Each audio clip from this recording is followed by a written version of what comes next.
आपने जैसे टाइम की बात करी कि जैसे 2 साल या जो भी, बट जैसे अगर मैं खुद को देखूं तो एक बहुत ज़्यादा चीज़ों में एक जड़ता फील होती है, मतलब सब कुछ दिखता है, अब मतलब समझ आता है कि ये गलत है ये सही है, बट वो साहस या वो अपने में एक सेल्फ कॉन्फिडेंस, छोटे छोटे कदम लेते रहो, बैठे बैठे नहीं आएगा। छोटे कदम में टाइम काफ़ी लगता है। तुम लो तो सही, बहुत आगे की मत सोचो कितना लगेगा।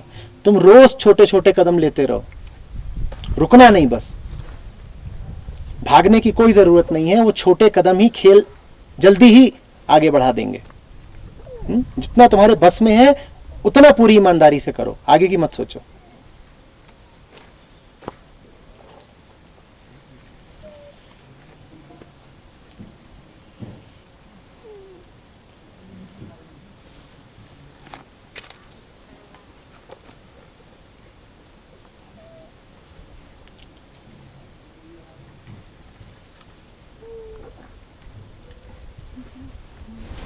आपने बोला जितना तुम्हारे बस में है, तो अब ये बस भी तो मैं ही निर्धारित कर रही हूँ, तो फिर अब इसमें हाउ। तो ऐसे कह लो कि जितना तुम्हारे बस में उससे थोड़ा सा ज्यादा। जैसे जब जिम जाते हो तो ट्रेनर बोलता है जितना कर सकते हो करो, जितना कर सकते हो करो, और जब तुम उतना कर लेते हो, इतना कर सकते हो, तो बोलता है 3 रैप और। तुम कहते हो धोखा कर रहा है, पहले बोला जितना कर सकते हो करो तो पूरी जान लगा दी, और अब कह रहा है 3 बार और करना है। वैसे कर लो। But like here I am only deciding my limit, so there is a big chance of me manipulating myself. जब वैसा लगे तो किसी ऐसे को अपने ऊपर खड़ा कर लो जो तुम्हें आत्म प्रवंचना में, सेल्फ डिसेप्शन में न पढ़ने दे। जिम ट्रेनर खड़ा कर लो अपने ऊपर।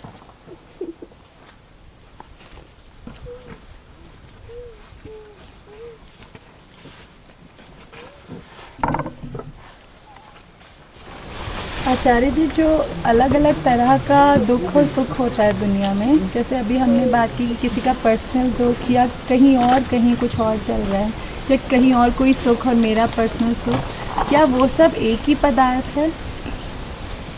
हाँ, सब एक है। हमारा उससे रिश्ता अलग अलग रहता है। हम छोटे हैं तो अपनी सीमाओं के चलते 50 तरीके के रिश्ते बनाते हैं, अन्यथा दुख तो दुख है, सुख तो सुख है। और सुख और दुख भी एक ही पदार्थ है। मन एक ही पदार्थ है। मन वो कभी शून्य अवस्था में, निर्लिप्त अवस्था में, अनुत्तेजित अवस्था में रहता नहीं। एक प्रकार की उत्तेजना को वो कहता है सुख, और दूसरे प्रकार की उत्तेजना को वो कहता है दुख। किस उत्तेजना को वो सुख कहेगा ये उसके संस्कारों पर निर्भर करता है।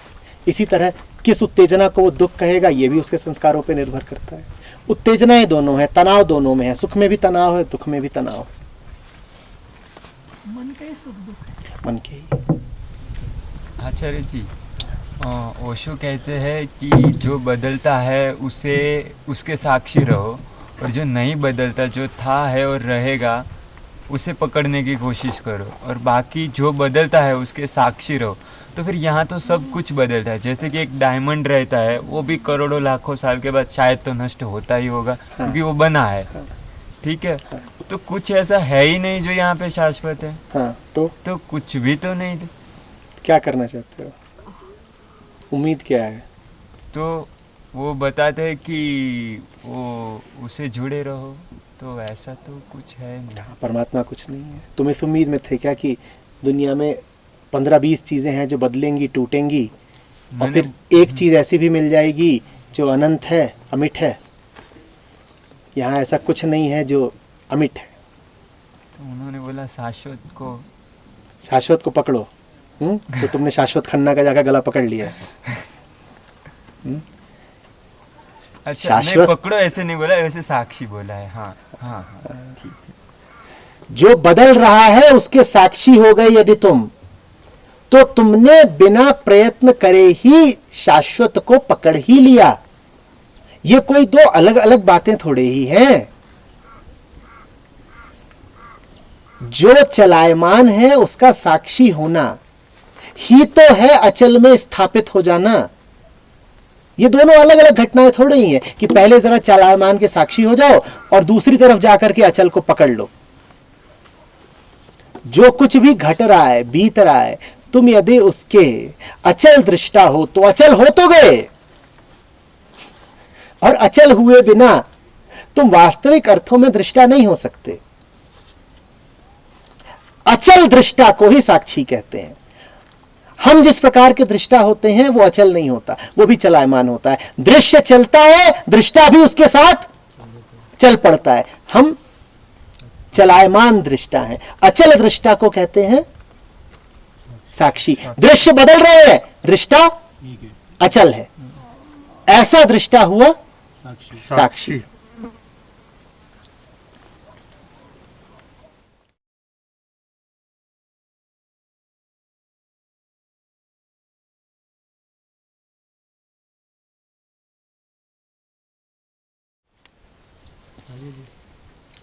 बाबा फरीद का एक श्लोक है वो, लुक्खी सुखी खाए के ठंडा पानी पी, देख पराई चुपड़ी ना ललचावे जी। तो इसको बताइए। बस यही है कि आज तुम्हें रूखी सूखी मिलनी चाहिए।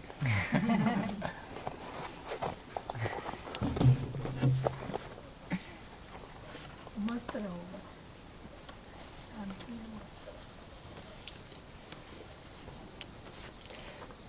गुत्थी क्या है, अटक क्या रहा है इसमें? आप बोल लो थोड़ा, इसको समझना पड़ता अच्छा, मुझे बुलवाए जाओ हूँ बिना ये बताए कि तुम कहाँ फंसे हो। है। इतनी चुपड़ी में फंसे हुए।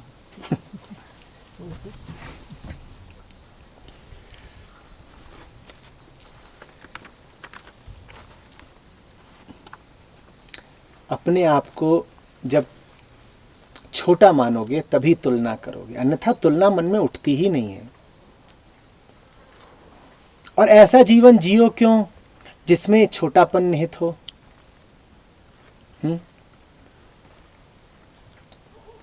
मुझे नहीं मालूम कि चिकनी चुपड़ी रूखी सूखी से ज्यादा स्वादिष्ट होती है कि नहीं। मुझे तो यह मालूम है कि मेरे पास अगर रूखी सूखी है तो मुझे दूसरे की रोटी का ख्याल आता ही नहीं। फरीद तो कह गए कि देख पराई चुपड़ी ना ललचावे जी। मैं कह रहा हूं मुझे तो पता ही नहीं है कि दूसरे के पास चुपड़ी है भी कि नहीं है। दूसरे की थाली में कब झांकोगे?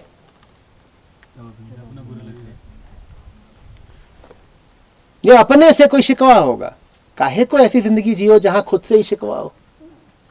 और खुद से शिकवा होगा फिर तो दूसरे की थाली में तुम्हें वो भी नजर आएगा जो वहां है ही नहीं। The grass is always greener on the other side. फिर तुम्हें वो भी दिख जाएगा जो है ही नहीं।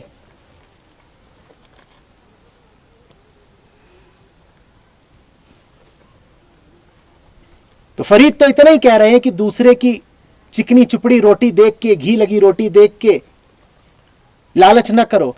मैं कह रहा हूं कि तुम्हें इतनी भी फुर्सत मिल कैसे गई कि तुमने दूसरे की रोटी देख ली।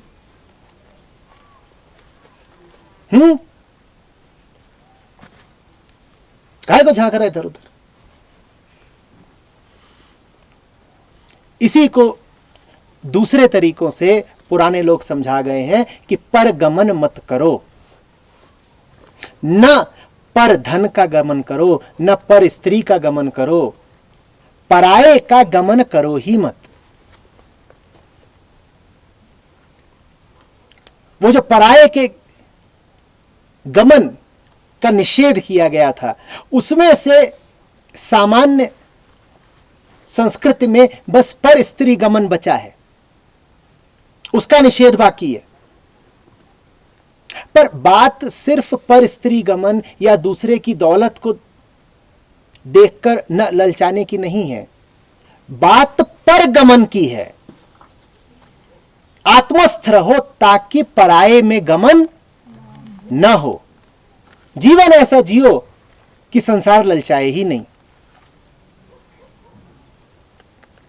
पर गमन की आवश्यकता ही ना पड़े, चाहे वो पर थाली हो, चाहे वो पर तिजोरी हो, चाहे वो पर वस्त्र हो, चाहे वो पर यश हो।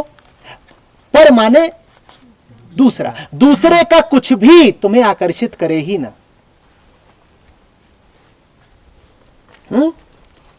अपनी थाली में जो कुछ है तुम्हें पता होना चाहिए कि वो तुम्हारी जिंदगी से निकला है, और अगर तुम्हारी जिंदगी से निकला है तो अमृत है ना। अगर जीवन भर भी छोड़ो, दिन भर तुमने सही काम किया और उस सही काम के फल स्वरूप तुम्हें सांझ को रूखी सूखी रोटी और चटनी और प्याज मिली है, तो फिर वो रूखी सूखी क्या है? वो अमृत है, वो तुम्हारे सही जीवन का अंजाम है, उसे प्रसाद मानो। तुम्हारी हिम्मत कैसे हो गई कहीं और देखने की? कहीं और तो तुम तब देखोगे जब तुमने दिन भर आलस किया, कोताही की, भ्रम में जिए, भ्रष्ट जीवन जिया, और उसके कारण जीवन ने तुम्हें सजा दी, और शाम को तुम्हारी थाली में तुम्हारे सामने कुछ आया। अब तुम जानते हो कि जो भी कुछ आया होगा वो ठीक तो होगा नहीं। क्यों ठीक नहीं होगा? क्योंकि दिन भर तुम गलत जीवन जी रहे थे। जब तुम्हें पता है कि दिन भर तुम गलत जीवन जी रहे थे, तो शाम को जब तुम्हारे सामने भोजन आएगा तो तुम्हें निश्चित रूप से दूसरे की थाली में झांकना पड़ेगा।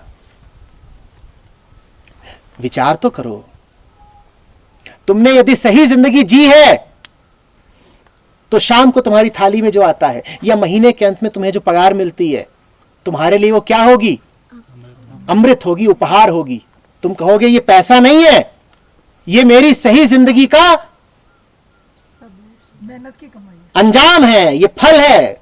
महीने भर मैंने उपासना की है, उसके बाद ये मेरे हाथ में आया है।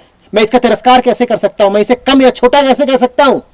मैं कैसे कह सकता हूं कि मेरे हाथ में जो पैसे आए ये कम है? दूसरी ओर अगर तुमने गलत जीवन जिया है और फिर महीने के अंत में तुमने लाखों भी कमा लिए, तो तुम्हें वो कम ही लगने वाले हैं।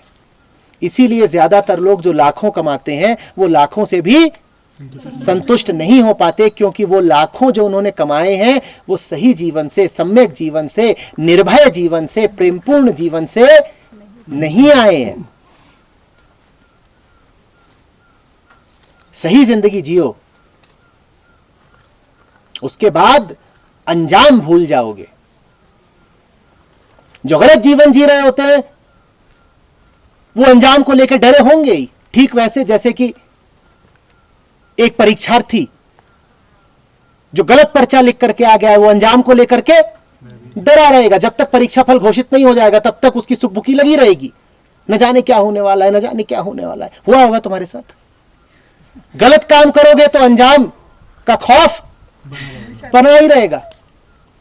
और जिसने जीतोड़ मेहनत की है, जिसने ऐसी मेहनत की, ऐसी मेहनत की, ऐसा लड़ा, ऐसा लड़ा, ऐसा लड़ा कि अपना सब कुछ उसने दांव पर लगा दिया,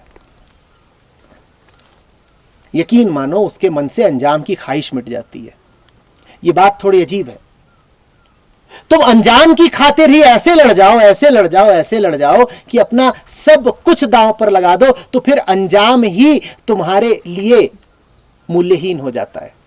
तुम कहोगे अजीब बात है। हाँ, ऐसी है। तुम जीत की खातिर ही पूरी जान से लड़ जाओ तो फिर भूल जाते हो कि जीत मिली कि हार। प्रासंगिक बस ये रह जाता है कि तुम जी जान से लड़े। अब जीत मिली कि हार, ये किसको याद है? मैंने दिन भर सही जीवन जिया, उसके अंत में रूखी सूखी मिली कि चिकनी चुपड़ी मिली कि भूखे ही सो गए। अब ये याद किसको है? सही जीवन जियो, सही जीवन जियो। रोटी शरीर को ईंधन देने के लिए है। तुम क्या कहोगे कि किसी कार का सबसे महत्वपूर्ण हिस्सा उसकी ईंधन की टंकी होती है? तुमसे कोई पूछेगा कि तुम्हारी कार का सबसे महत्वपूर्ण हिस्सा कौन सा है, तुम कहोगे ईंधन की टंकी। ईंधन की टंकी तो माध्यम है ताकि कार चल सके। ईंधन की टंकी इसलिए थोड़ी है कि खड़ी है कार और उसमें तुम बस ईंधन भरे जा रहे हो, भरे जा रहे हो, कार मुटाई जा रही है, मुटाई जा रही है। हमारा जीवन तो उसी कार की तरह है जो चलती नहीं है पर उसमें ईंधन ठूसा जा रहा है, ठूसा जा रहा है। शरीर इसलिए है ताकि उस बीज को ही मिटा सके जिसके कारण शरीर का निर्माण हुआ था। वासनाओं के चलते, वृत्तियों के चलते, अपूर्णताओं के चलते तुमने शरीर धारण किया। अब जब शरीर मिल गया है तो जिंदगी ऐसी जियो कि जिन अपूर्णताओं को लेकर पैदा हुए थे, जिन ग्रंथियों को लेकर पैदा हुए थे, जिन वृत्तियों को लेकर पैदा हुए थे, उनका समूल नाश कर दो। शरीर इसलिए नहीं है कि खा खा के उसको चिकनी चुपड़ी, आहा, काहे को ठूस रहे हो? मुंह हो क्या बस, और आंख और गुदा और नाक की सूंघे, आहा।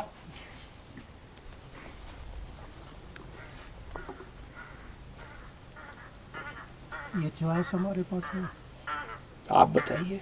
हमें तो नहीं है। ये प्रश्न भी तो आपने पूछा, नहीं भी पूछ सकते थे। नहीं, अभी ये प्रश्न नहीं भी पूछ सकते थे ना। यदि इस प्रश्न को पूछने में आपके पास विकल्प था तो सही जीवन जीने का विकल्प भी तो है ना।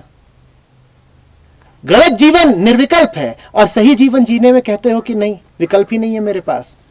ये तो सिर्फ अपनी जिम्मेदारी से मुंह चुराने की बात हुई ना।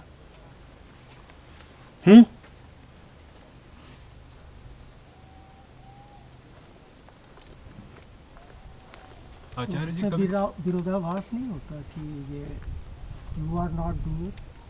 पर आप तो हो ना। अगर आप इसी बोध में जी रहे होते कि आप करता नहीं हो तो कोई क्यों समझाता आपको कि आप करता नहीं हो? हजारों सालों से जानने वाले आपको समझाए जा रहे हैं कि भाई मेरे, तू नहीं है करता। इससे क्या पता चलता है कि तुम अपने आप को क्या मानते हो? तुम मानते हो ना अपने आप को करता। तुम कहां वो हो जो कहे कि नहीं मैं नहीं करता हूं। और जब तुम करते ही हो तो फिर सही काम करो। यदि तुम वो हो जाओ जो करता नहीं है, जो निर्विकल्प हो गया, तब तो कोई बात नहीं। पर अभी तो तुम वो हो जो पग पग पर विकल्प देखता है, जो पग पग पर अपने आप को करता समझता है। मैं उससे बात कर रहा हूं। किससे? जो प्रत्येक पल पर और प्रत्येक पग पर अपने आप को करता समझता है। जो अपने आप को करता समझता है उसके पास चुनाव है। तो मैं उससे कह रहा हूं सही चुनाव करो।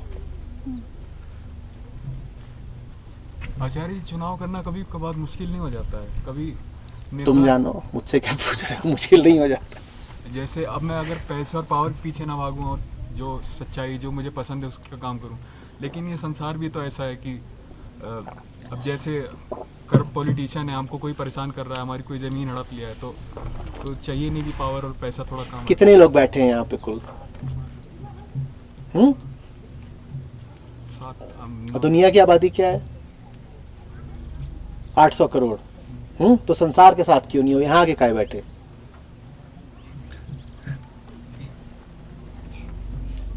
दुहाई दे रहे हो संसार को देखना पड़ता है, तो संसार के साथ ही रहते। ये मुट्ठी भर लोगों के साथ आके क्यों बैठे हो? आशंका दूर करने के लिए ये तो वहीं कर लेते ना। संसार ही तुम्हारा सब कुछ है तो वहीं कर लो दूर। संसार को ही देखना है तो संसार को ही देखते। यहां आए काहे को? तो एक तरफ तो जानते हो कि किधर को जाना सही है और दूसरी तरफ उधर को पूरे मन से चलते भी नहीं। ये तो बेईमानी है ना। जानते हो कि यहां आना सही है तभी संसार को छोड़ के यहां आए ना। तो फिर जब यहां आ गए हो तो संसार की रट क्यों लगा रहे हो? वही बेईमान ना हूँ, यही चाहता हूँ। ये हो ही नहीं सकता बिना तुम्हारी सहमति के, और ये होने में कोई तुम्हारी मदद नहीं कर सकता। सारा खेल यहीं पे आकर रुक जाता है। जब तक तुम्हारे भीतर प्रबल इच्छा नहीं उठेगी मुक्ति की, तब तक कोई ग्रंथ, कोई गुरु तुम्हारा सहायक नहीं हो सकता।